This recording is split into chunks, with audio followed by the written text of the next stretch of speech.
क्या मध्य पूर्व में सालों से चला आ रहा तनाव अब खत्म होने की तरफ बढ़ रहा है? क्या अमेरिका और ईरान ने दुश्मनी को पीछे छोड़कर शांति की नई शुरुआत कर दी है?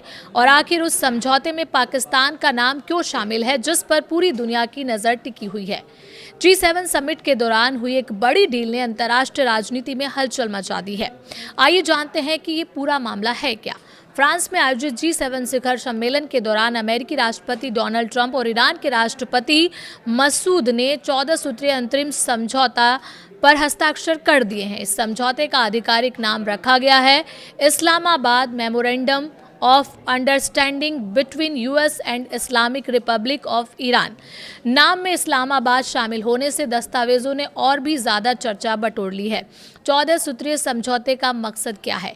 इस समझौते का मुख्य उद्देश्य दोनों देशों के बीच लंबे समय से चली आ रही दुश्मनी को कम करना और स्थायी शांति की दिशा में आगे बढ़ना है।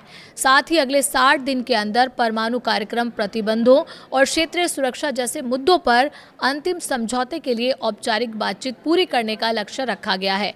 होर्मुज स्ट्रेट को तुरंत खोलने पर सहमति। डील का सबसे महत्वपूर्ण हिस्सा होर्मुज स्ट्रेट से जुड़ा है। समझौते के तहत इस रणनीतिक समुद्री मार्ग को दोबारा पूरी तरह खोलने की प्रक्रिया शुरू की जाएगी ताकि वैश्विक व्यापार और ऊर्जा आपूर्ति सामान्य हो सके।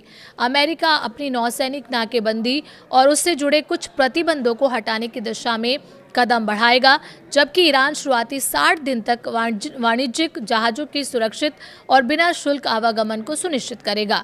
परमाणु कार्यक्रम पर क्या तय हुआ है? समझौते में ईरान ने दोहराया है कि वो परमाणु हथियार विकसित या हासिल नहीं करेगा। साथ ही उसके समृद्ध यूरेनियम यानी इनरिच्ड यूरेनियम के भंडार के भविष्य पर अंतर्राष्ट्रीय परमाणु ऊर्जा एजेंसी यानी IAEA की निगरानी में चर्चा करने पर सहमति बनी है।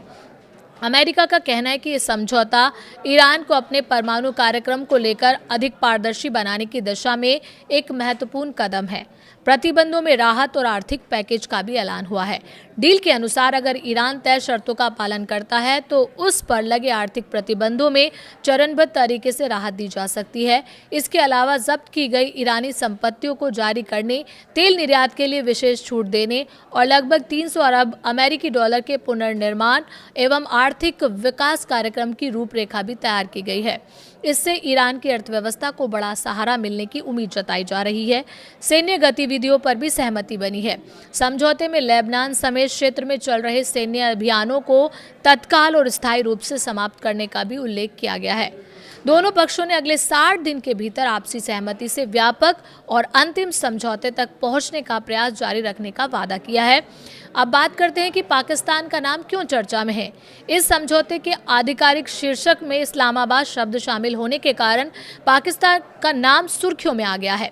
हालांकि उपलब्ध जानकारी के अनुसार दस्तावेज का ये नाम बातचीत या मसौदे की प्रक्रिया से जुड़ा है, लेकिन इससे पाकिस्तान की प्रत्यक्ष भूमिका या फिर नए समझौते का स्वतः संकेत नहीं मिल रहा है। फिर भी इस नाम से अंतर्राष्ट्रीय कूटनीतिक हलकों में कई सवाल जरूर खड़े कर दिए हैं। अगर ये 14 सूत्रीय समझौता पूरी तरह लागू होता है तो ये सिर्फ अमेरिका और ईरान के रिश्तों में बदलाव नहीं लाएगा, बल्कि मध्य पूर्व की राजनीतिक, वैश्विक ऊर्जा बाजार और अंतर्राष्ट्रीय व्यापार पर भी दूरगामी असर डाल सकता है।